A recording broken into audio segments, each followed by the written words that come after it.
कभी आनंद नहीं आएगा। मकान में बस दो चीजों का होना जरूरी है। मकान बने तब दो अच्छे मिल जाएं तो जिंदगी संवर जाती है। एक मकान बनाने वाला मिस्त्री और दूसरा घर में रहने वाली स्त्री। अगर ये सही हो गए तो मकान सही हो गया। दो चीजें अगर सही है, वास्तु वाले ने वास्तु बता दिया, नक्शे वाले ने नक्शा बना दिया, पूजन कराने वाले ने पूजन करा दिया, गार्डन लगाने वाले ने गार्डन बना दिया, इंटीरियर डेकोरेशन वाले ने डेकोरेशन कर दिया, पर मालूम पड़े मिस्त्री ने ही उबड़ खाबड़ बना दिया तो इंटीरियर वाला क्या करेगा? और मालूम पड़े मिस्त्री नहीं, मालूम पड़े छत की ढाल सही नहीं दी और पानी अंदर भरा गया तो फिर मकान का क्या मतलब है? बाथरूम बनाई, उसका पूरा पानी कमरे में आ रहा है तो मकान का मतलब क्या हुआ? नक्शे वाले ने नक्शा बनाया, वास्तु वाले ने वास्तु बनाया, टपरे में भी रह लेती है। और अगर चंद्र घंटा गड़बड़ निकल जाए तो टपरे भी बिकवा देती है। स्त्री और मिस्त्री,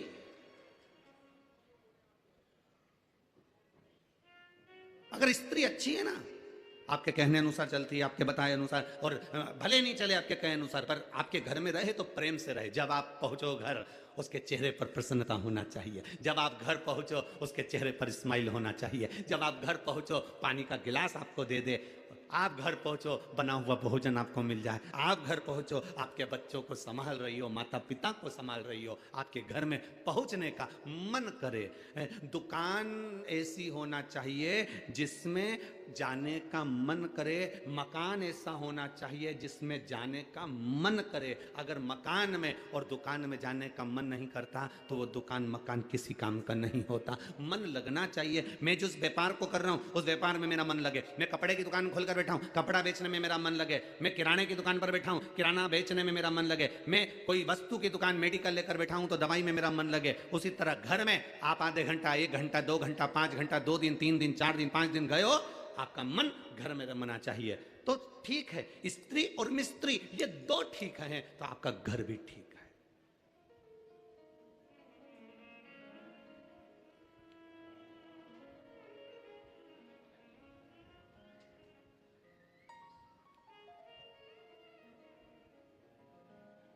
आपका स्वरूप का एक आनंद भी ठीक है। बनाओ आप मकान का नक्शा, किसी से बनवाना हो तो हमें कोई दिक्कत नहीं। वास्तु जिसको दिखाना है दिखाइए, मना नहीं है। पूजन जिससे कराना है कराइए, मना नहीं है। इंटीरियर जिससे कराना है कराइए, पर दो चीजों का स्मरण रखिएगा, मिस्त्री और स्त्री का स्मरण करिएगा।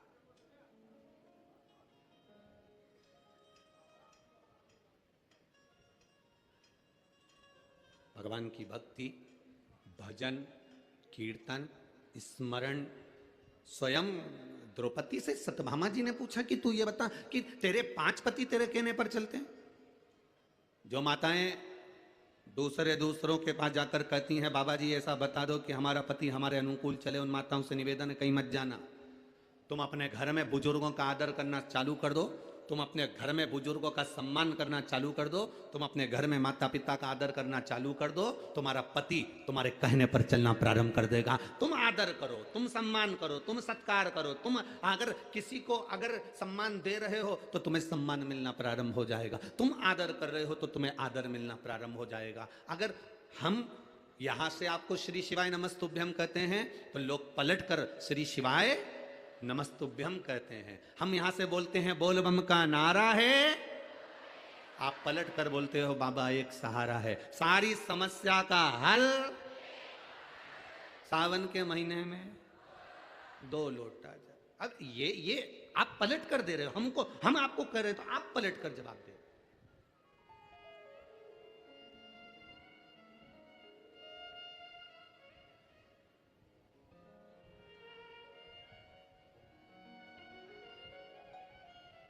या आपके भीतर भाव जागृत हो।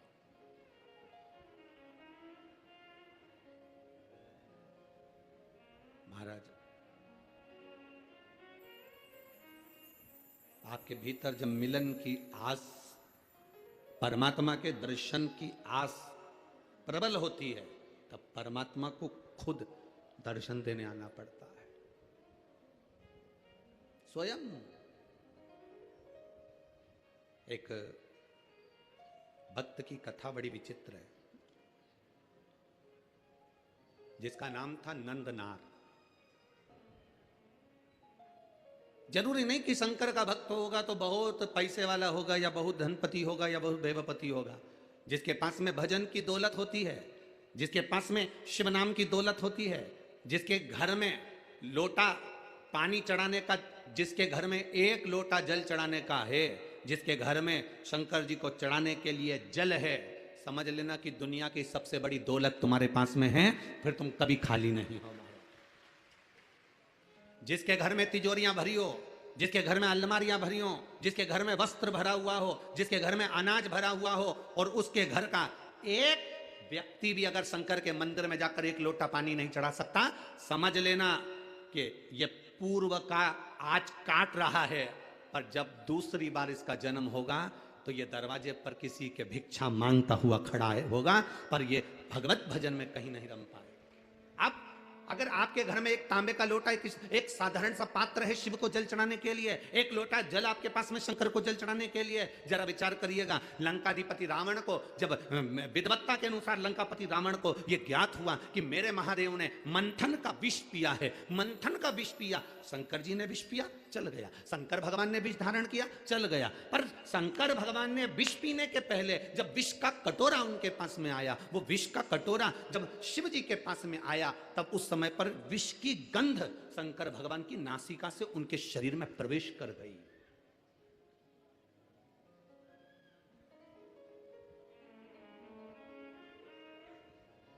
वो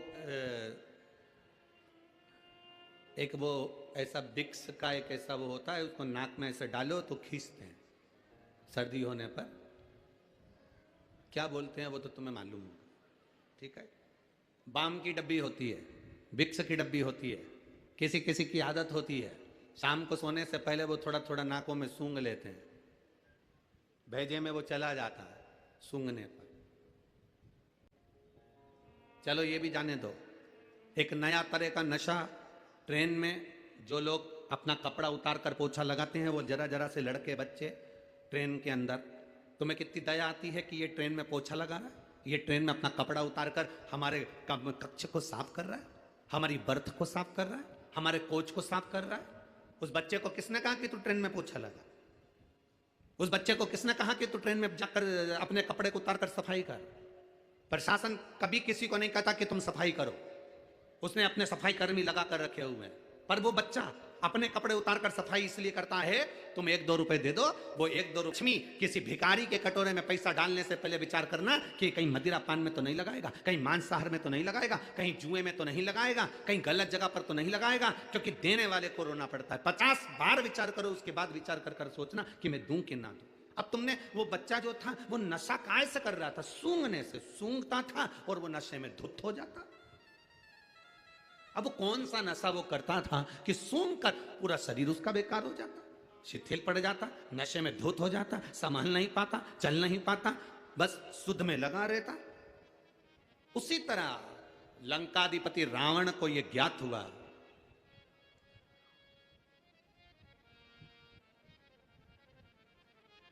बहुत सुंदर संवाद है, जरा ध्यान दीजिएगा। लंकाधिपति रावण को यह मालूम पड़ा कि मेरे महादेव के सामने विष का कटोरा गया, विष का पात्र गया, और वो विष का पात्र पीने से पहले उनके नासिका से वो सुगंध उनके अंदर चली गई।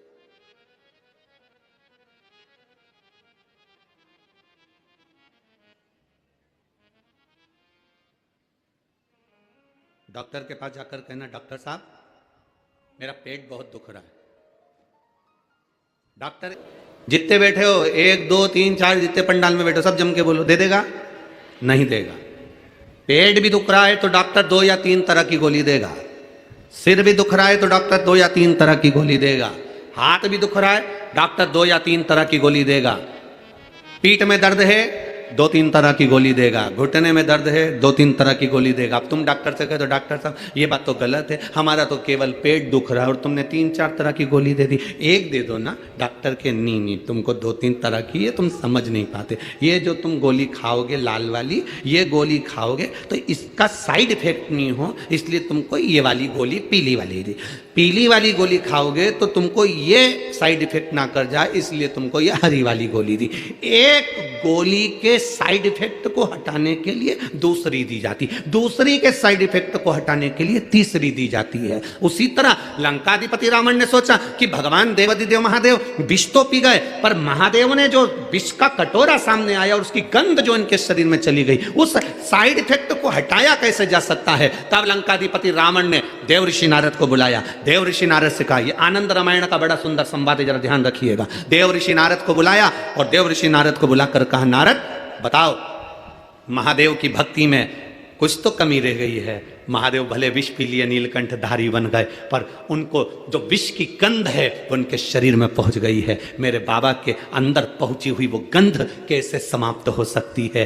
जब उनके अंदर की गंध समाप्त हो जाएगी तो मैं जानता हूं कि मेरी जिंदगी भी संवर जाएगी, मैं सोने की नगरी में जाकर बैठ जाऊंगा। तुम बताओ क्या करूं मैं? नारद जी ने कहा, ये मैं नहीं बता सकता। नारद जी ने कहा, मेरे मित्र तुम रुका जी के पास जाओ। तुम रुका जी के पास देव ऋषि नारद ने भेज दिया। लंकाधिपति रावण तुम रुका जी का भजन करने लगे, तुम रुका जी का स्मरण करने लगे। शंकर का कोई उपासक, शंकर का कोई भक्त, शंकर की चर्चा करने वाला, शिव की भक्ति में जनता को, जनमानस को, भक्तों को डुबोने वाला, शिव के स्मरण में रमने वाला, शंकर के मंदिर में रोज एक लोटा जल चढ़ाने वाला, इसका केवल एक सानिध्य मिल जाए, इसका केवल एक दर्शन भी हो जाए तो समझ लो कि तुम्हारी जिंदगी सार्थक हो गई, तुम्हारा जीवन सार्थक हो गया। आज लंकाधिपति रावण तुमरुका जी का दर्शन करे हैं।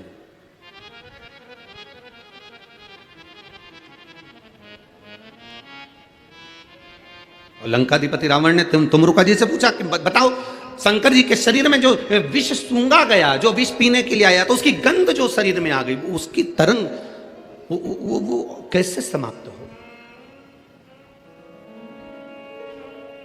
तुमरुका जी ने कहा, रावण दशानन 10 ग्रीवा, सुनो, श्रावण का महीना हो, भूलवश में 2 हाथ में अगर गंगा जल हो, शिव को समर्पित हो, शंकर के सुगंध, विष की जो गंध अंदर गई है वो समाप्त होती है। जैसे जैसे वो गंध समाप्त होती है, वैसे वैसे जल चढ़ाने वाला जीवन में निहाल होता चले जाता है, उसके जीवन में वैभव और सत्ता बढ़ती चली जाती है। वैभव और सत्ता। हंसते हैं लोग कावड़ यात्रियों को देखकर, हंसते हैं लोग कावड़ियाओं को देखकर। लोग हंसी कर करके अपने अपने फेसबुक आईडी पर, अपने अपने यूट्यूब पर, अपने अपने मोबाइल पर, इंस्टाग्राम पर ये कावड़ियों को देखकर हंसकर इनका वीडियो बना बना कर डालते हैं कि ये पढ़े लिखे नहीं हैं, ये नहीं है, ये वो नहीं है। दुनिया के लोग, ताना देने वाले, अपशब्द कहने वाले कई तरह के लोग हैं जो सनातन धर्म पर उंगली उठाते रहते हैं 24 घंटे बैठकर। कई लोग ऐसे हैं जो सनातन धर्म पर केवल आक्षेप लगाते रहते हैं 24 घंटा। उनके पास कोई काम नहीं रहता। क्या होता है कांवड़ चलाने से? इससे तो घर में बैठे रहो, थोड़ा सा पढ़ाई कर लेना चाहिए, स्कूल का बैग उठा लेना चाहिए। कहाँ कांवड़ उठा उठा कर जा रहे हो? कौन ने कहा तुमको कांवड़ उठाने के लिए? ये दुनिया के लोग हैं जो ताना दिए बिगर नहीं रह सकते। उनको जवाब है तुमरुका जी का, उनको जवाब है देव ऋषि नारद का, उनको जवाब है लंकाधिपति रावण का।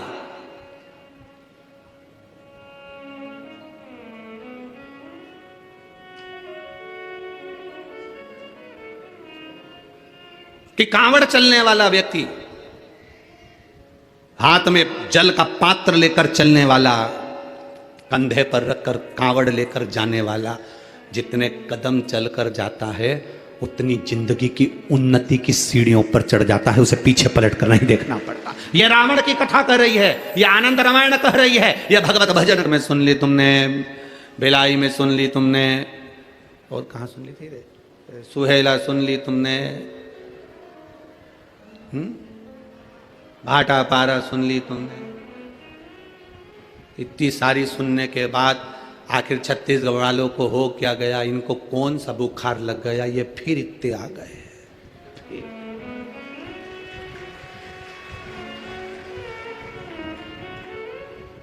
ये सब अपने घर से क्या फ्री हैं? लोगों को बड़ी चिंता, बड़ा टेंशन रहता है, क्या ये हो क्या रहा है आखिर, समझ में नहीं आता। अब ये घनश्याम जी अग्रवाल जी ने ग्राउंड भी बड़ा करा, ऐसा नहीं, इनने भी सोच समझ के कि तुम आओगे हो, पर जितनी भी सोच जहाँ जहाँ कथा बाबा की होती है और भोलेनाथ जी की जो कथा होती है, लोग अच्छे से अच्छा करना चाहते हैं, बड़े से बड़ा पंडाल लगाते हैं, बड़े से बड़ा ग्राउंड ढूंढते हैं, पर उनको बताएं कि क्या बताएं। वो कहते हैं गुरुजी हमने तो सबसे बड़ा ग्राउंड करा था, अब हम क्या कर सकते हैं। हमने कहा तुम कुछ नहीं करते, बाबा का काम ही ऐसा है। जैसे एक मुट्ठी चावल कुकर में रख दो बनने के लिए, वो पूरा कुकर भर देते हैं, उसी तरह ये शिव पुराण भी ऐसी है, इसके लिए जितनी जगह ढूंढो ये चावल की तरह फैल जाती है। ये है ही ऐसे। उसके भक्त, उसके भजन करने वाले, उसके स्मरण करने वाले, उसका कीर्तन करने वाले, उसका मंत्र जाप करने वाले और उसके सहारे जीने वाले, वो साधारण नहीं हो सकते। लंकाधिपति रावण ने कहा कि मेरे प्रभु के ये विष की जो गंध उनके शरीर में चली गई, वो गंध कैसे समाप्त हो, वो कैसे उनके अंदर वो समाप्ति का हो। तो कह दिया सावन का महीना हो, हाथ में गंगा जल भरा हो, रावण लंकेश दशानन 10 ग्रीवा जाकर शिव को चढ़ाया जाए, शंकर को। हाँ, शिव को चढ़ाया जाए।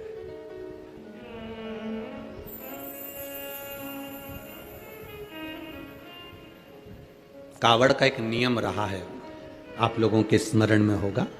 जितने भारत के भूमि के, इस विश्व के लोग, जितनी कथा कावड़ शिव महापुराण की कथा तिल्दा नेवरा में चल रही है, इसमें हम सुनेंगे कि कावड़ का नियम क्या होता। कावड़ का जल किस जगह पर रख दिया जाए लाकर थोड़ा सा, कि जीवन में कभी संपदा की कमी ना हो जिंदगी में। कावड़ का एक नियम होता है कि कावड़ को ये कंधे से ये कंधे पर रखना है तो सिर के ऊपर से कभी नहीं लिया जाता। कावड़ का एक नियम है।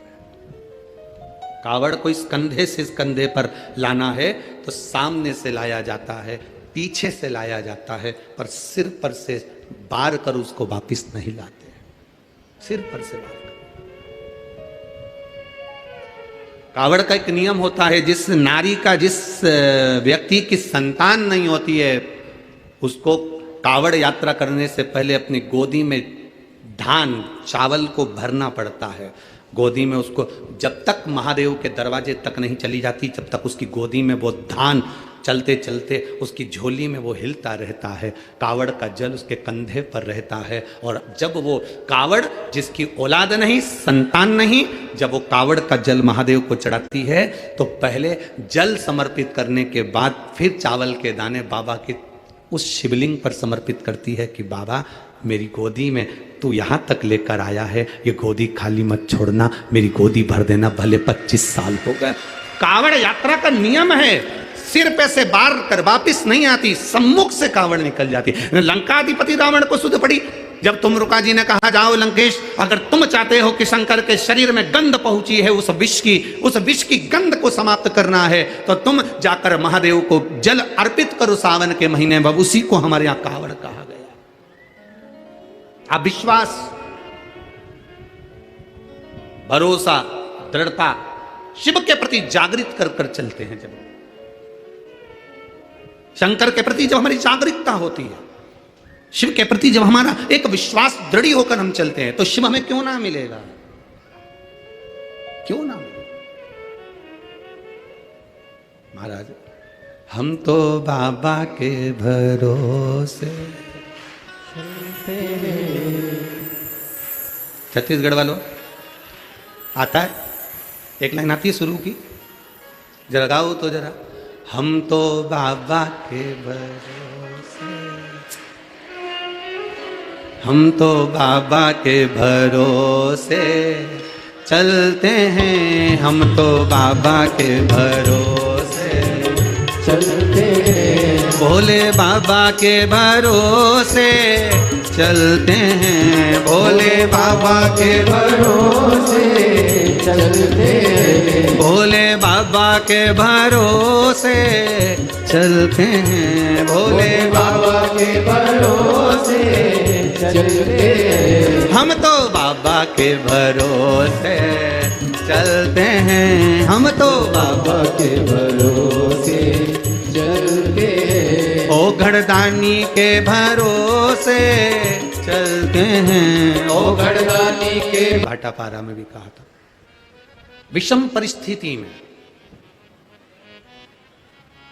किसी के हाथ जोड़ने से अच्छा है, किसी के पास जाकर बैठकर रोने से अच्छा है देवादिदेव महादेव के मंदिर में एक लोटा जल धीरे धीरे एक बेलपत्री समर्पित कर कर,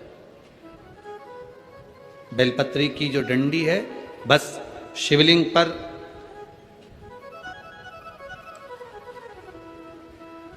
ये शिवलिंग, ये जलाधारी, ये माता पार्वती जी का हस्तकमल शिवलिंग, ये बेलपत्री, ये दंडी का जो मुख है वो अशुक सुंदरी की ओर समर्पित कर कर एक लोटा जल धीरे धीरे बिल्कुल धीरे धार में अपने हृदय की बात बाबा से दिल से कहते हुए, बाबा बहुत दुखी हूं, बहुत कष्टमय जीवन, बाबा बहुत तकलीफ में जीवन चल रहा है और तू ना संभालेगा तो संभालेगा कौन?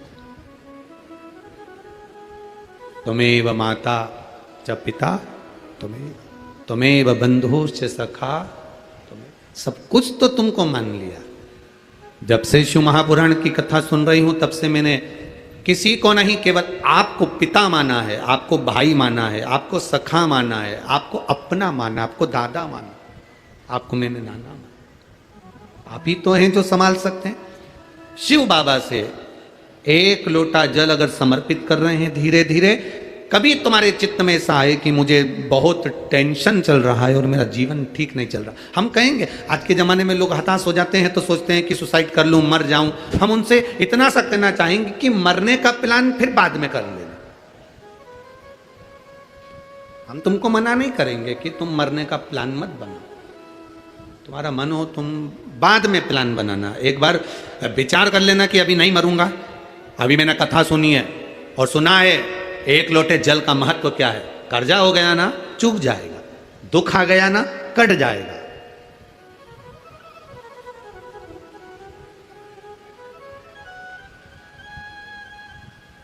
कर्जा भी हो गया तुम कटेगा मिटेगा, मरना उसका कोई एक प्लान नहीं है कि कर्जा तुम मर जाओगे तो कर्जा तुम्हारा चूक जाएगा, ना ना ना ना, कर्जा हो गया ना चुकाएगा बाबा।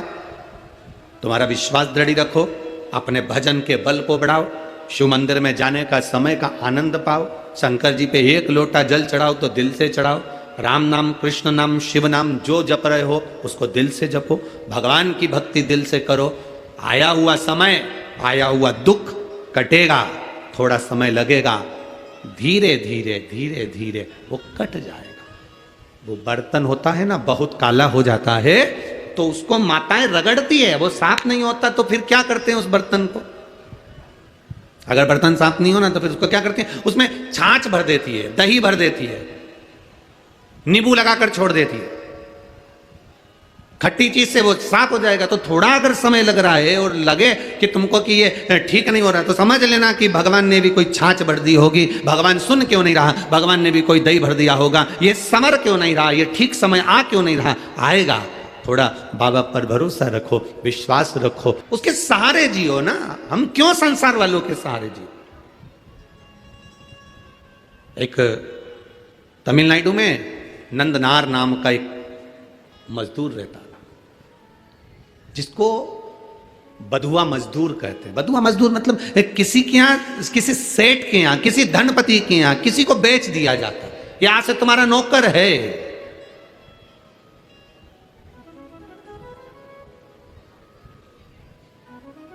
नंदनार को उसके घर वालों ने उसको दे दिया, सेठ जी ये तुम्हारा, अब तुम जानो। पैसे ले लिए, नंदनार उनके यहाँ काम करने लगा। नंदनार खेती का काम करता, मजदूरी करता, बहुत दिन भर उससे काम करवाते, पैसा में खरीदा है तो फिर तो काम करवाएंगे। इसीलिए तो हम आप लोगों से कहते हैं लड़का लड़की की शादी करो तो पैसे से मत करो कि साहब हमने 10 लाख रुपए लूंगा, एक गाड़ी, फ्रिज, कूलर, वॉशिंग मशीन सब देना पड़ेगा। तब मैं लड़के की शादी तुम्हारे यहाँ करूंगा। मतलब तुम लड़के को बेच दिए हो। अब लड़के को तुमने अगर ससुराल वाले को बेच दिया है तो ससुराल वाले, अब तुम ये मत कहना कि तुम्हारा छोरा है, तुम्हारा बेटा है। तुमने एक गाड़ी, एक फ्रिज, एक वॉशिंग मशीन, एक इतना सोना, चेन, अंगूठी, मोबाइल, पर्स, इसके चक्कर में तुमने अपने लड़के को लड़की वालों को दे दिया। अब तुम ये छोड़ दो कि लड़का तुम्हारा है। अब वो तुमको पापा जी भले कहले, पर तुम्हारा सम्मान नहीं करेगा। सम्मान वो अपने ससुर का करेगा, क्योंकि 10 लाख की गाड़ी, एक फ्रिज, एक वॉशिंग मशीन, एक 2 जोड़ कपड़े में तुमने बेच दिया। अब बेच दिया तो वो आदर उनका करेगा। आपको बोलेगा पापा, उनको बोलेगा पापा जी। आपको बोलेगा मम्मी, उनको बोलेगा मम्मी जी। बोलना पड़ेगा, क्योंकि जगदम्बा वहीं खड़ी है। नहीं बोलेगा तो ये चंद्र घंटा घंटा बजा देगी। बोलना पड़ेगा, खरीदा है।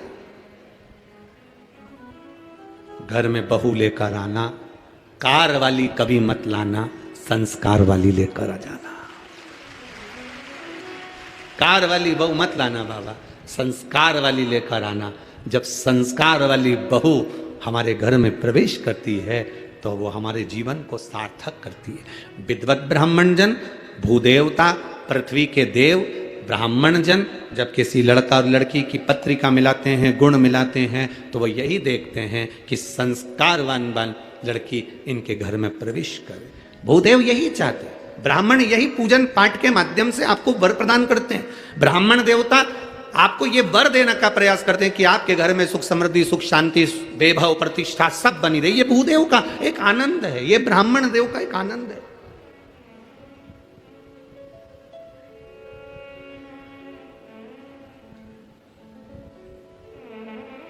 अब नंदनार काम कर रहे हैं, पर नंदनार के हृदय में एक बड़ा बड़ा भाव था।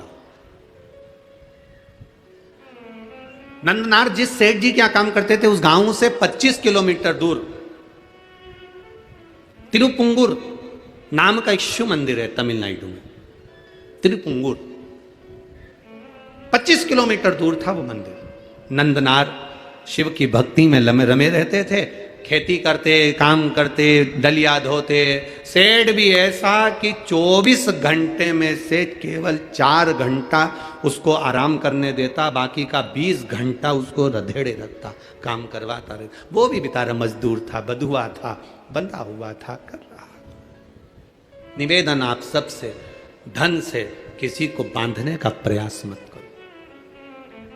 धन और भय से कभी मत बांधना। आज तक इस शिव महापुराण की कथा में आपको कभी भय नहीं बताया कि तुम अगर शंकर जी को जल नहीं चढ़ाओगे तो तुम्हारे साथ ऐसा हो जाएगा, तुम अगर शंकर जी का व्रत छोड़ दोगे तुम्हारे साथ ऐसा हो जाएगा, तुम अगर शंकर जी के साथ ऐसा करोगे तो तुम्हारे साथ ऐसा हो जाएगा, क्योंकि शिव महापुराण में कहीं भय लिखा ही नहीं है। ये तो दुनिया के लोगों ने शंकर भगवान को भय बना दिया। शिव जी क्रोध के देवता हैं, रुद्र देवता हैं, गलत करोगे गुस्सा करेंगे, गलत करोगे ऐसा हो जाएगा। शिव महापुराण की कथा कहती है शंकर भगवान को पशुपतिनाथ कहते हैं। पशुपतिनाथ मतलब पशुओं का भी वो देवता है, साधारण सा नहीं, वो भोला है। उसको क्रोध तो केवल तब आता है जब उसके भक्तों पर विपदा आती है, और वो विपदा कटती नहीं, तब मेरे महादेव को क्रोध आता है। हर कभी शिव जी को क्रोध नहीं आता, हर कभी शंकर भगवान को क्रोध नहीं आता। घर में रहने वाली माँ को हर कभी क्रोध थोड़ी ना आता है। घर में रहने वाली स्त्री को, घर में रहने वाली बहू को हर कभी क्रोध नहीं आता।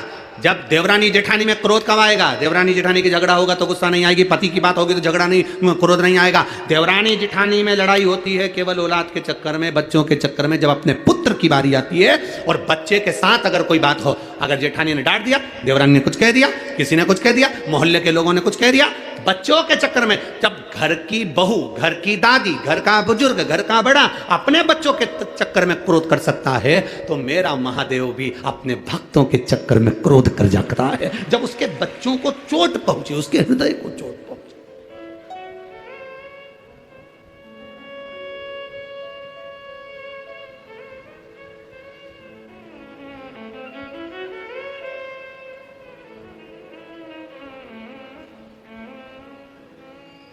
जब हृदय में यह विचार, अब कई लोग कह देते हैं भगवान बड़े गुस्सेले हैं, शंकर भगवान का, कई माताएं कहती है हमने सोमवार का व्रत करा था गुरुजी, अगर हम छोड़ देंगे तो भगवान गुस्सा तो नहीं होंगे। हमने कहा कौन सी पुराण में लिखा है, वो भी तो बताओ कि भगवान को गुस्सा आया, इनने व्रत छोड़ा तो। ना ना ना, मेरा महादेव क्रोध नहीं करता, अनायास हर किसी पर क्रोध नहीं करता। मेरे बाबा तो इतने सरल हैं, इतने सरल हैं कि एक चोर चोरी करने ऊपर चढ़ा, उसके पास में कुर्सी नहीं थी, स्टूल नहीं था, निसेणी नहीं थी, शिवजी पे चढ़ गया, सामान जलाधारी चांदी की निकालने लगा। महादेव खुश हो गए, मांग ले तुझे क्या चाहिए। वो चक्कर खा के नीचे गिर गया, मैं तो चोटा नहीं हुए भोलेनाथ और आज कैसे प्रसन्न हो गए। शिव जी कहते हैं लोग जल चढ़ाते, धतूरा चढ़ाते, बेलपत्री चढ़ाते, तो पूरा ही चढ़ गया, पूरा चढ़ गया। मैं प्रसन्न ना हूं तो क्या करूं, कितनी कृपा है उसकी, दया उसकी करुणा कितनी विचित्र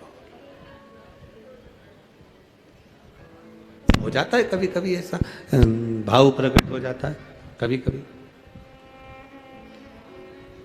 वो करुणा ना करेगा तो कौन करेगा, वो करुणा ना करे, वो कृपा ना करे तो कौन कृपा करे। तो वो एक लाइन गुनगुनाते ना, ओ पालन हारे निर्गुण न्यारे, तेरे बिना हमारा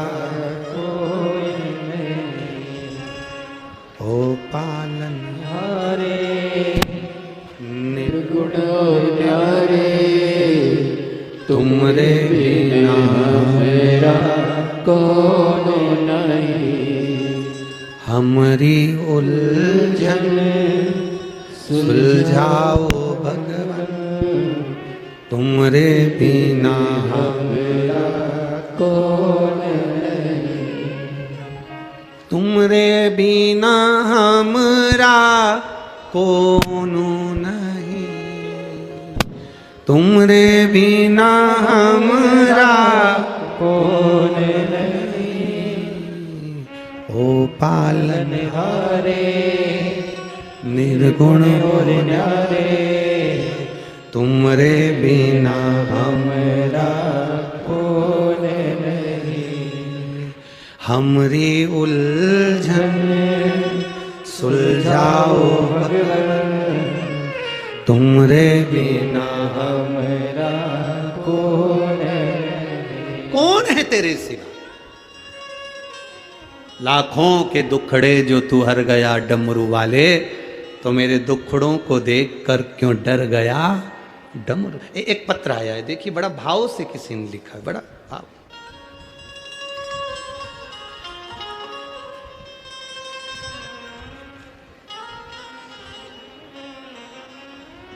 मेरा नाम पूर्णिमा साहू है, मेरे पति का नाम लक्ष्मण साहू है। मैं बिलासपुर सिरगिट्टी आवास पारा की रहने वाली हूँ। वार्ड क्रमांक 10, मोबाइल नंबर ये। कहीं बैठी हो तो हाथ हिलाइएगा, जहाँ कहीं बैठी हो। नाम पूर्णिमा साहू, मेरे पति का नाम लक्ष्मण साहू।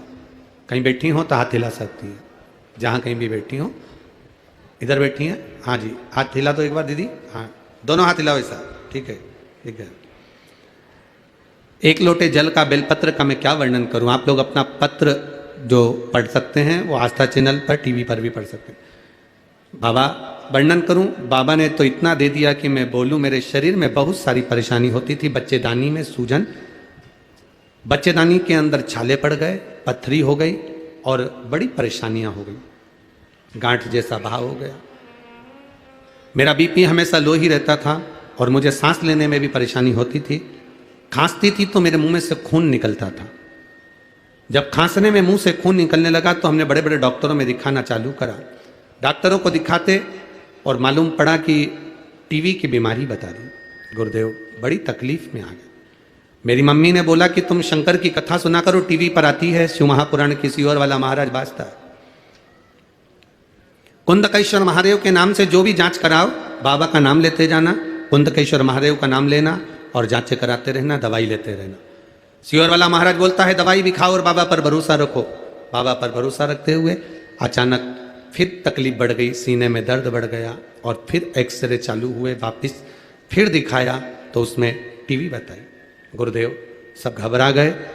तब मेरी माता ने कहा एक काम करो, शिवजी पे चढ़ा हुआ जल पीना चालू करो, एक बेलपत्र खाना चालू करो। मेरे घर के लोग जाते, जल चढ़ाते, पानी लाकर मुझे देते, पीना चालू करा। बाबा की कृपा से हमने बड़े हॉस्पिटल में रायपुर में फिर दिखाया। ऐसी कृपा बाबा ने करी, 2 हॉस्पिटल की रिपोर्ट आपको लगाई जिसमें टीवी बताया गया है, हो गई। इसलिए बाबा को यहाँ नमन कर लीजिए। आप ठीक हैं बाबू?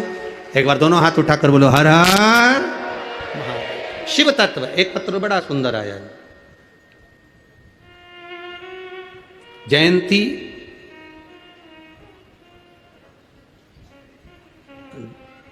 जनसेना, जयंती जनसेना राजगढ़ छत्तीसगढ़ से, रायगढ़ छत्तीसगढ़ से आई हूं। कहीं बैठी हो? मेरी जेठानी की बहू की शादी को 9 साल हो गए थे, कोई संतान नहीं थी। बहुत इलाज कराया गुरुदेव। कहीं बैठी हो तो हाथ हिला सकती हैं, कहीं पर बैठे हो तो हाथ हिला सकती हैं, जहां कहीं भी बैठी हो। इधर है क्या? अच्छा है, हाथ हिला दो एक बार। हाँ हिलाओ ऐसे जी।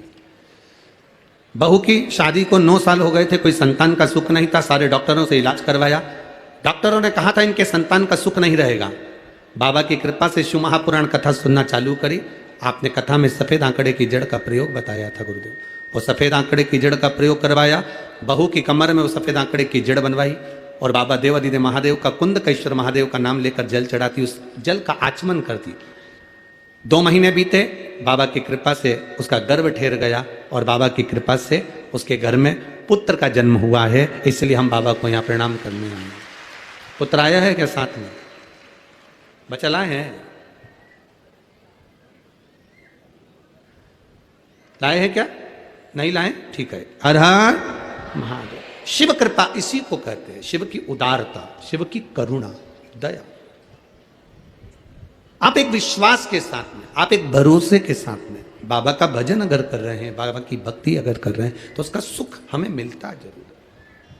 खाली ना जाता कोई दर से तुम्हारे, खाली ना जाता, सब बोलिए, दर से तुम्हारे मैं भी खड़ा हूँ नंदी बाहे पसारे, अपने हृदय से लगा लो, लगा लो, गिरी जा रही हूँ, उठा लो, उठा लो, भोले अपने दर से अब तू न टालो, गिरा जा रहा हूँ, उठा लो, उठा लो।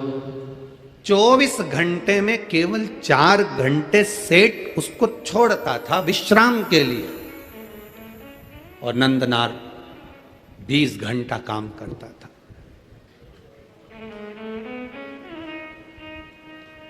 बिको, किसी सेठ के पास जाकर, किसी के पास जाकर मत बिको। बिकना ही है तो मेरे भोलेनाथ के प्यार में बिक जाओ तो जिंदगी सवर जाए, तुम्हारा जीवन सवर। हम कहां से? बेटे की शादी करो तो कोई धन की मांग नहीं। बेटी का विवाह करो तो ये विचार करना, ये मत देखना पेट्रोल पंप कितने हैं, गाड़ियां कितनी है, धन कितना है, बंगला कितना बड़ा है, सत्ता कितनी है, पहचान किस किस से है। दुख की घड़ी आती है, कोई पहचान वाला काम नहीं आता है। जितनों के भी आगे पीछे घूमते हो ना, एक बार उनको कुर्सी मिल जाती है ना, तुम्हें कोई नहीं पूछता। फालतू की बात है। हमारी थोड़ी कहने की आदत, लोगों को थोड़ा बुरा लग जाता है, फिर वो लोग बाद में उस बात का बखाड़ा खड़ा कर देते हैं।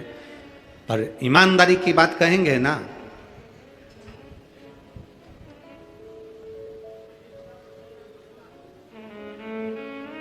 घोड़े के पीछे,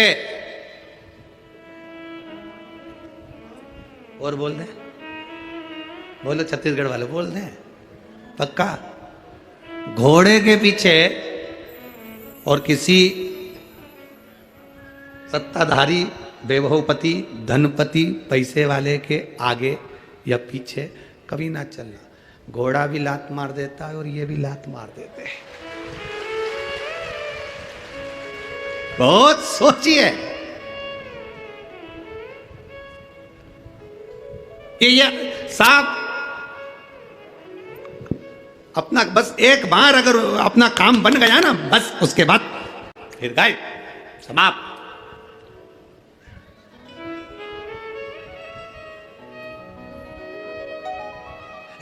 दामाद नया नया रहता है ना, जब तुम्हारे घर में शादी होती है, विवाह होता है, फंक्शन होता है, कार्यक्रम होता है, दामाद को बुलाते हो तो कितना आदर करते हो, कितना सम्मान करते हो, कितना सत्कार करते हो, कितना आदर, कितना सम्मान, कितना सत्कार। जब तुम्हारे घर में शादी होगी तब दामाद जी को कहाँ है, मंडप लगाना है, दामाद कहाँ है, ये काम करना है, दूल्हे को घोड़ी पे बिठाना है, दामाद कहाँ है। जब तुम्हारे घर में शादी होगी तब दामाद को लड्डू, पेड़ा, गुलाब जामुन, इमरती, भजिया, पकोड़ा सब कुछ खिलाया जाएगा। और जब हर 5 साल में वोटिंग होगी तब तुमको भी पकड़ना है।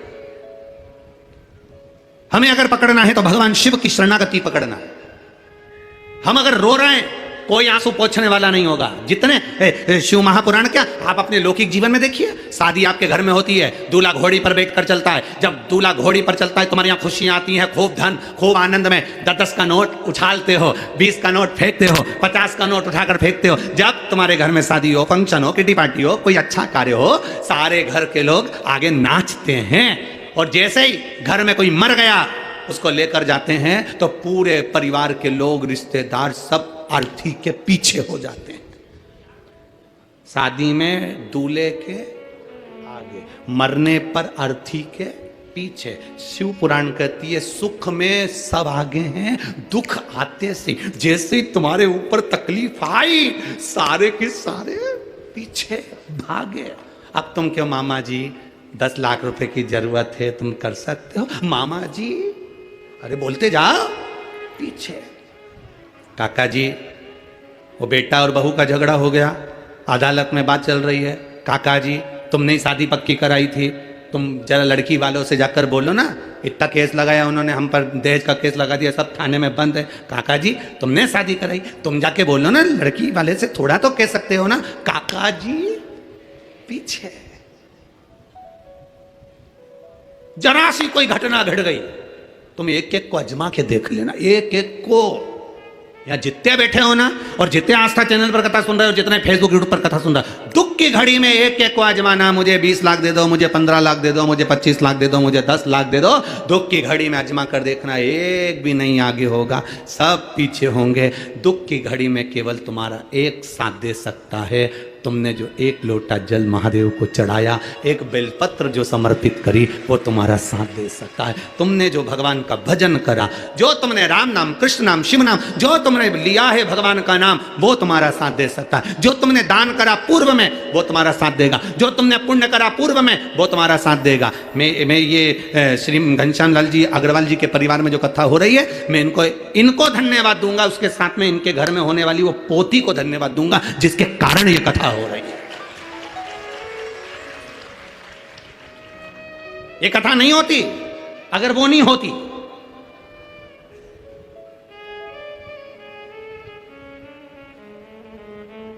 क्या नाम है उसका, उस बेटी का नाम क्या है? प्रियंक, दीपिका, देविका। वो बेटी का भाव देखिए।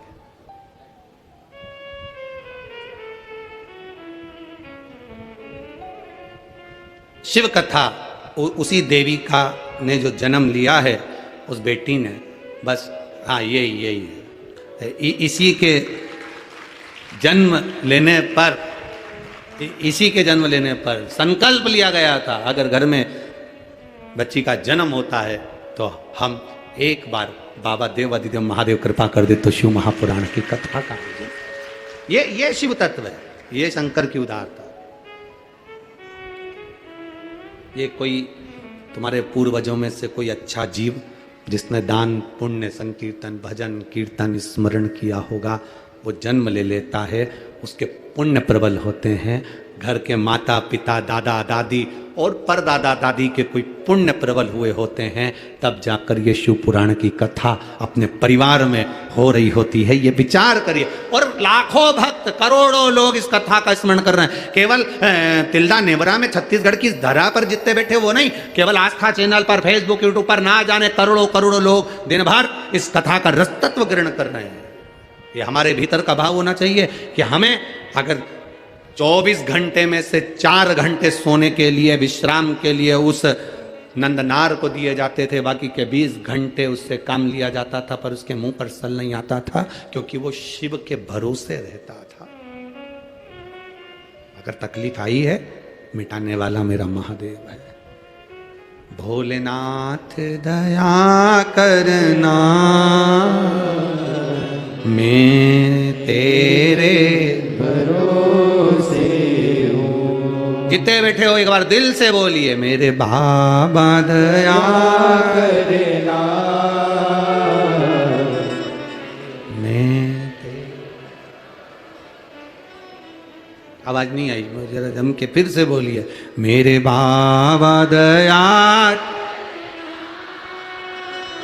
मैं तेरे भरोसे, ना घर के भरोसे हूँ, ना परिवार के भरोसे हूँ, ना घर के भरोसे हूँ, ना परिवार के भरोसे हूँ। मेरे बाबा दया करना,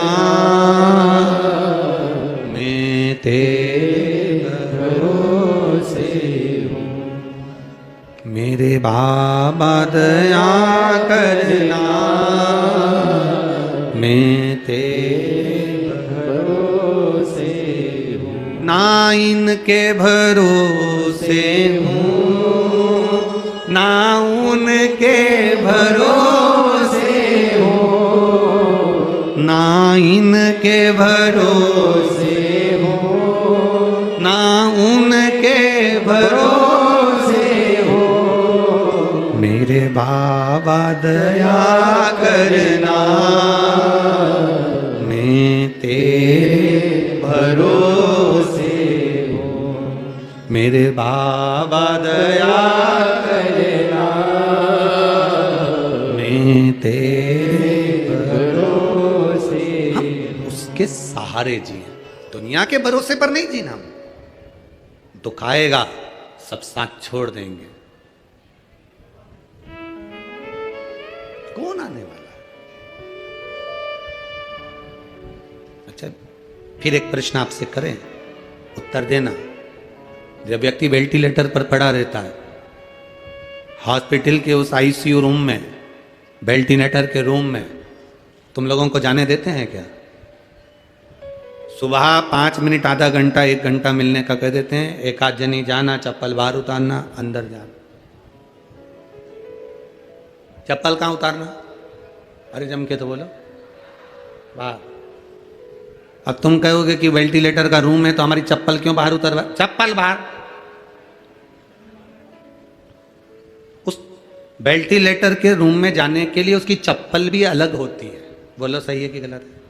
वो चप्पल पहन लो, अंदर चले जाओ, सफाई होना चाहिए। डॉक्टर को भी मालूम है कि वेंटिलेटर का रूम नहीं है, वो अंतिम घड़ी में कोई नहीं आता, तब वो जो वेंटिलेटर पर पड़ा है, उसने जिसको याद किया पूर्व में, वो उसके पास बैठा रहता है। तो चप्पल बाहर उतारवा दिया जाता है कि वेंटिलेटर के रूम में भी जाना तो वहाँ नंगे पैर जाओ, या वहाँ की कोई चप्पल पड़ी है वो पहन कर जाओ, क्योंकि जो अंदर पड़ा है उसके साथ कोई नहीं है। केवल उसने जो पुण्य करा, उसने जो भजन करा, उसने जो शिव कथा सुनी, उसने जो लोटा भर के जल चढ़ाया, बस वो और उसका महादेव उसके साथ पलंग पर है, बाकी के सब बाहर। कौन आएगा? अंत समय प्रभु आना पड़ेगा, वचन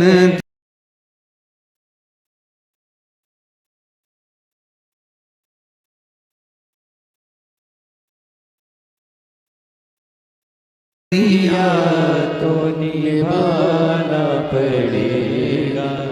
आए ना आए प्रभु कुटुंब कबीला, अंत समय प्रभु।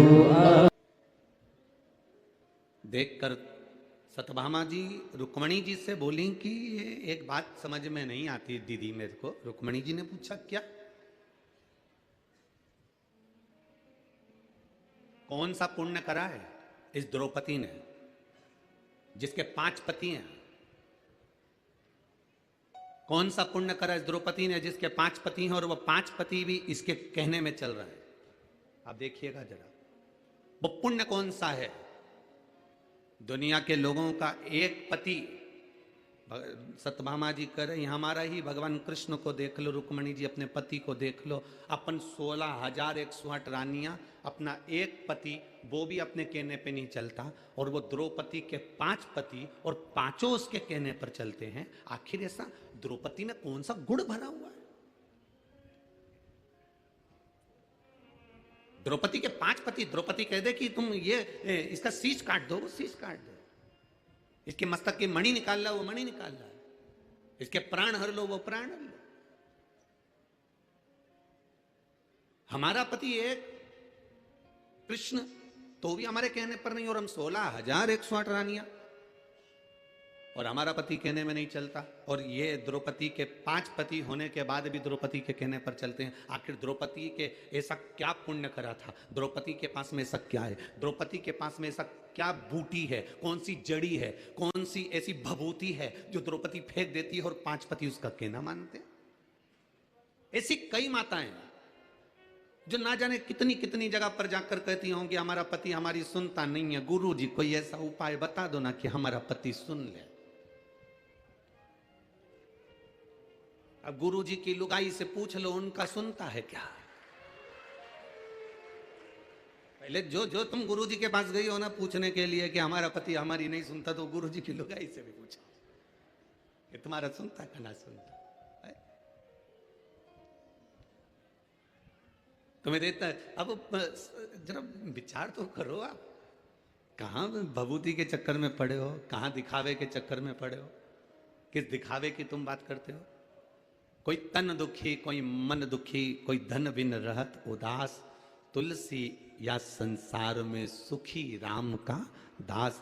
इस संसार में सब दुखी हैं, केवल सुख तो एक कोई है जो भगवान की भक्ति में लगा हुआ है, भजन में रमा हुआ है। वो दुनिया का सबसे सुखी और सेठ व्यक्ति है। बाकी के सब का हम वर्णन क्या करें कि वो आप भी जानते हो कि सुख कहां, सुख कहां। द्रौपदी, सत्यभामा जी के मन में भाव आ गया, सत्यभामा जी के हृदय में यह भाव आया कि जरा मैं द्रौपदी से पूछूंगी कि तेरे पास कौन सी जड़ी बूटी है, तेरे पास में कौन सी बबूती है, तेरे पास में ऐसा क्या है जो तेरे 5 पति तेरे कहने पर चलते हैं?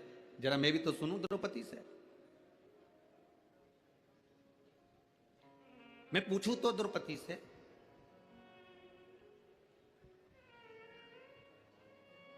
सत्यभामा जी द्रौपदी के पास गई और द्रौपदी से जाकर पूछा, द्रौपदी हमारा एक पति भगवान कृष्ण हमारे कहने पर नहीं चलते, तेरे 5 पति तेरे कहने पर चलते हैं, उसका कारण क्या है? क्या कारण है तेरा? तब द्रौपदी ने कहा, मैं तो ये नहीं जानती कि मेरे पति कहने में चलते कि नहीं चलते, पर इतना जरूर है, जब मैं विवाह कर कर पहली बार आई और शादी कर कर मैं पहली बार आई और मेरी सास ने मेरे पतियों से कह दिया, पतियों ने कहा मां देखो हम क्या लाए हैं, और मां ने कह दिया कि 5 बांट लो। मेरे सामने 5 पतियों ने आकर कहा हम क्षमा चाहते हैं, मेरी मां का आदेश है कि आपको बांटा जाए 5 के बीच में। द्रौपदी कहती है अगर आपकी मां का आदेश है तो वो मां केवल आपकी नहीं, मैं शादी कर कर आपके घर आ गई हूं तो वो मां मेरी भी है, उसका आदेश मानना मेरा भी काम है। मैंने इनके पति का, इनकी माता का सम्मान करा है। जो नारी अपने पति की माता का सम्मान करती है, अपनी सास का सम्मान करती है, ससुर का सम्मान करती है, आदर के शब्द बोलती है, सत्कार के शब्द बोलती है, घर में बुजुर्गों से इज्जत से बोला जाता है, सम्मान से बोला जाता है। अगर नारी, एक बार जोरदार ताली बजाकर यजमान परिवार के लिए बहुत बहुत साधुवाद था। घनश्याम जी अग्रवाल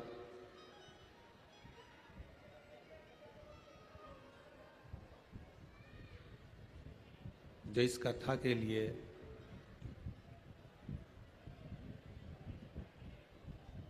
बड़ी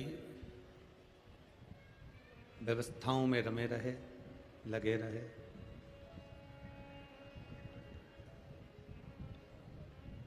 और प्रभु कृपा से ही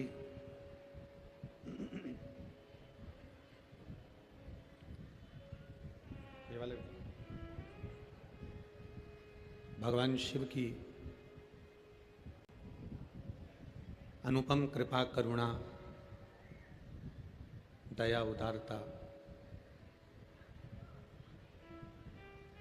बाबा देवादिदेव महादेव की हुई है। तिल्दा नेवरा के इस क्षेत्रवासियों को तो इतनी प्रसन्नता का भाव होना चाहिए कि अधिक मास में सावन, और सावन में अधिक मास, और उसमें शिव महापुराण की कथा छत्तीसगढ़ का भाग्य बना दिया।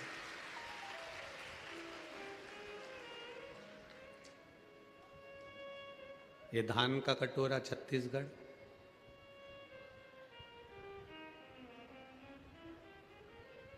जिसकी पवित्र भूमि का अक्षत चावल पूरे विश्व के शिवालयों में छत्तीसगढ़ का चावल एक एक शंकर के मंदिर में एक ना एक दाना चढ़ता ही है।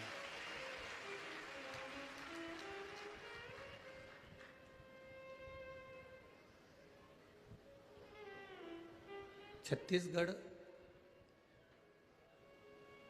और यहाँ के निवासी, हम पहले भी अपनी कथाओं में कहे हैं कि इनकी पवित्रता, इनके हृदय की निर्मलता, इनकी सहजता,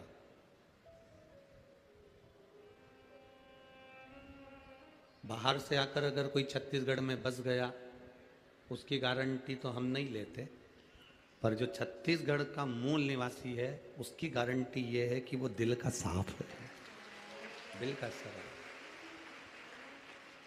छत्तीसगढ़िया सबले बढ़िया। अब वो कहावत गलत नहीं है, आप लोगों की भक्ति इतनी प्रबल होती है, विश्वास, दृढ़ता, आपकी भक्ति को देखकर ही तो छत्तीसगढ़ के कई लोग आपसे टेंशन में रहते हैं कि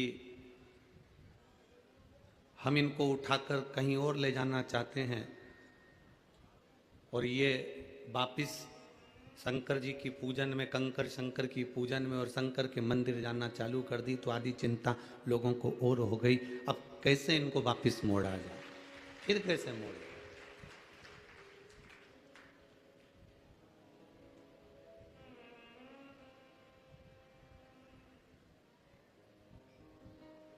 धन से गरीब हो जाना चल जाएगा,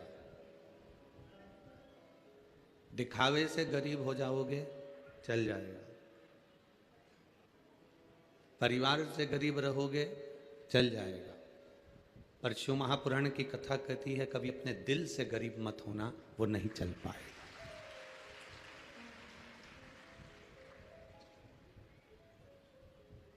कुछ नहीं है ना अपने पास में, हमारे पास में धन नहीं है, हमारे पास में वैभव नहीं है, हमारे पास में अगर दौलत नहीं है, तो भी आप कभी ये मत सोचना कि मैं दूसरे का धन लूट लूं या उसको धोखा देकर अपना बना लूं। ना, कभी ये विचार मत करना कि दूसरे का धन हमको मिल जाए। विचार ये करना कि मेरे विश्वनाथ, मेरे वैद्यनाथ, मेरे बाबा, मेरे भोलेनाथ, मेरे महाकाल राजा, मेरे कुबेर भंडारी, मुझे धन ऐसा देना कि दुनिया के लोगों को मैं दे दूं, पर दुनिया के दरवाजे पर मैं कभी हाथ ना फैलाऊं, ऐसी कृपा करना। मैं दुनिया के लोगों को दूं ना, अच्छा लगे, पर मैं दुनिया वालों के सामने जाकर हाथ फैलाऊं, ये अच्छी बात नहीं है।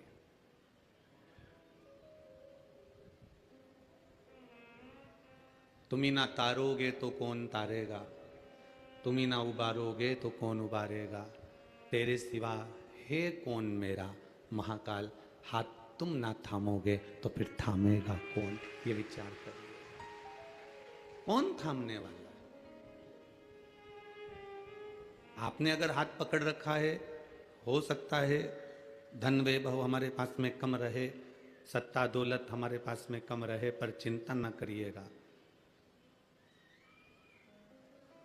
एक बूढ़ी से बूढ़ी घर की माँ होती है ना, घर का जो बुजुर्ग होता है, घर की जो बूढ़ी माँ होती है, घर की जो दादी होती है, घर का जो दादा होता है, घर में जितने सदस्य होते हैं, उस माँ के जितने बेटे होते हैं, जितने सदस्य होते हैं, उस सदस्य में से अगर कोई एक दुखी भी है तो उस बूढ़ी माँ को चिंता होती है।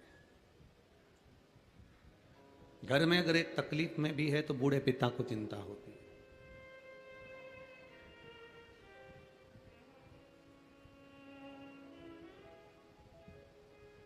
हम जब आ रहे थे तो किसी ने कहा कि छत्तीसगढ़ में पानी बहुत गिर रहा है, बड़ा बड़ा टेंट लगा है, इतना भीड़ आ जाए ना, बहुत बड़ी बात है। हम फिर उनसे कहेंगे, ये शिव पुराण की कथा भीड़ बढ़ाने के लिए कभी नहीं करते, भक्त के हृदय में शिव की भक्ति बढ़ाने का प्रयास करते हैं। भीड़ बढ़ाने का काम तो नेता करते हैं। अगर संत, सदगुरु, कथावाचक, तपस्वी, साधक, उपासक अगर भीड़ बढ़ाने का काम करेंगे तो फिर नेता क्या करेंगे? संत, गुरु, साधक, तपस्वी, एक कथा का वक्ता, एक मार्ग को प्रशस्त करने वाला आपको शंकर की भक्ति देने का प्रयास करता है। शंकर की कथा भी खचाखच भर गई, इसलिए आप इस पंडाल में खचाखच भरे हुए आए। कोई सहज में थोड़ी ना आ जाता है शिव महापुराण की कथा में, कीचड़ में, पानी में, जलवृष्टि हो रही है, बैठने को मिलेगा कि नहीं मिलेगा, कुछ मिलेगा ना मिलेगा, क्या मिलेगा कोई पता नहीं। कुछ कृपा शिव की है तो उसने तुम्हें बुलाया। दिखावे से भले गरीब होगे चलेगा, धन से भले गरीब होगे चलेगा, सत्ता और वैभव से भले गरीब होगा चलेगा, पर मन से कभी गरीब मत होना। ये दिल, ये हृदय, ये चित्त, ये तुम्हारा हृदय, जितना जितना तुम इस हृदय को ये मान कर चलोगे कि मेरे भोलेनाथ ने जो दिया मुझे कम ना दिया। शरीर तो अच्छा दिया ना, हाथ तो अच्छे दिए ना, पाँव तो अच्छे दिए ना, नेत्र तो अच्छे दिए ना, भजन करने के लिए मुख तो अच्छा दिया, और जिस घर में मुझे जन्म दिया वो घर भी अच्छा दिया, मेरे परिवार वाले मिले मुझे अच्छा मिला, मेरा छत्तीसगढ़ मुझे मिला, और मेरी पवित्र मातृभूमि भारत देश मुझे मिला। इससे बढ़कर वो कुछ नहीं चाहिए। मैं एक हिंदुस्तानी हूँ, मैं एक भारतीय हूँ, भारत में रह रहा हूँ। हमने पहले कथा में कहा, अमेरिका में मरने वाले के आगे कभी उसके फोटो में तुम पढ़ना, उसमें लिखा रहेगा डेथ। अमेरिका में मरने वाले के सामने स्वर्गवासी नहीं लिखते। न्यूजीलैंड, हॉलैंड, इंग्लैंड,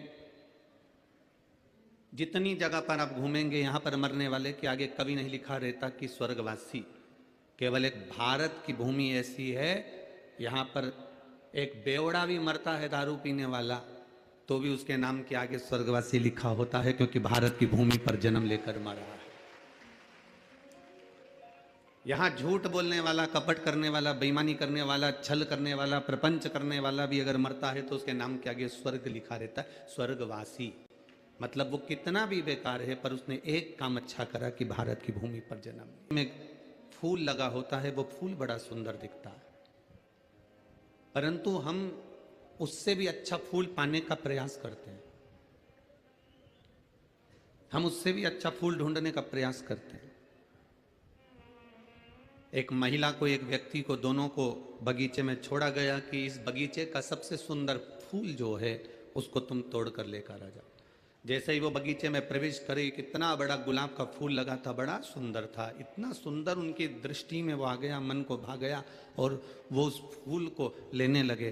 तो दोनों ने विचार करा कि नहीं नहीं, इससे अच्छा फूल हो सकता है, आगे होगा। और आगे बढ़े, फूल वहाँ देखा तो बहुत सुंदर था, इतना बढ़िया फूल है, और आगे देखते हैं। और आगे गए, फूल और सुंदर था, चलो यही तोड़ लेते हैं, ना ना इससे आगे और कोई फूल होगा। और आगे गए, वहाँ फूल देखा, बहुत सुंदर है, इसको तोड़ लेते हैं। आखिरी में बस और देखते हैं, और अच्छा मिलेगा, और अच्छा मिलेगा, और अच्छा मिलेगा, और अच्छा मिलेगा, करते करते आखिरी में पहुंच गए। उस बगीचे में जाने का नियम यह था कि पलट कर वापिस नहीं आ सकते थे, आगे ही बढ़ते जाना था। आखिरी में जब पहुंचे तो फूल एक साधारण सा था, अब तोड़ना तो जरूरी था, तो वही साधारण सा फूल तोड़कर वापिस आ गए। किसी ने पूछा, बगीचे में गए थे, फूल मिला?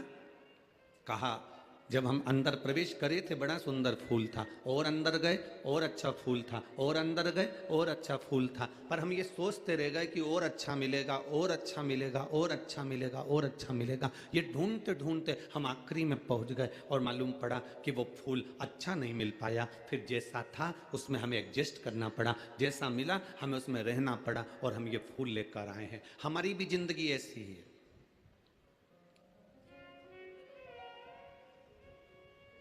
हमें अच्छा लगता है कभी कभी कि बस 1 महीने की बात और है, इसके बाद मेरा जीवन ऐसा होगा, लोग देखेंगे मुझे।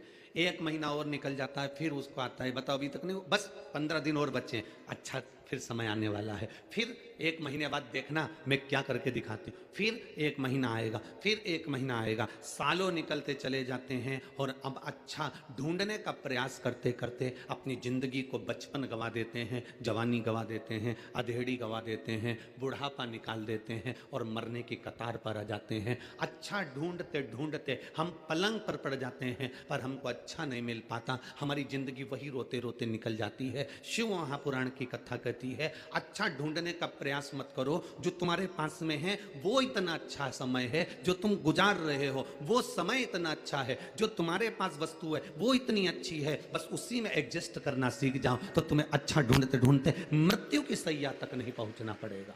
आप अच्छे हो, आपको अच्छा मिल चुका है, जो आपके पास में, जो आपको भगवान ने शरीर दिया, उससे सुंदर कोई शरीर नहीं होगा। आप क्यों अपने आप को कम समझते हो?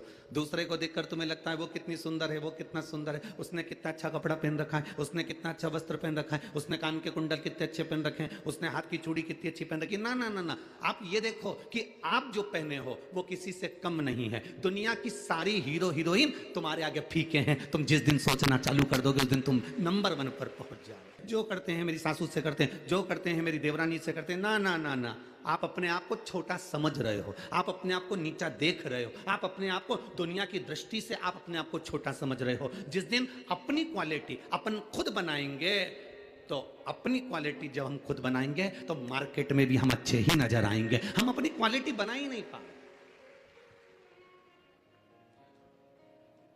हमने अपनी सोच को अच्छा बनाने का प्रयास ही नहीं किया।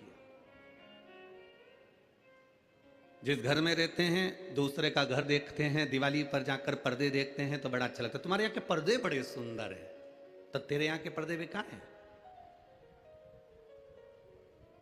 जब भी बात करेंगे तो कहेंगे भाभी जी भैया जी तो इतने अच्छे हैं ना, तुमको चूड़ी भी दिला दी है, तुमको साड़ी भी दिला दी है, भैया जी इतने अच्छे हैं ना, तुम्हें तो हर कभी घुमाने रायपुर भी ले जाते हैं, तुम्हें तो फ्लाइट में भी बिठा दिए, भैया जी तो इतने अच्छे हैं।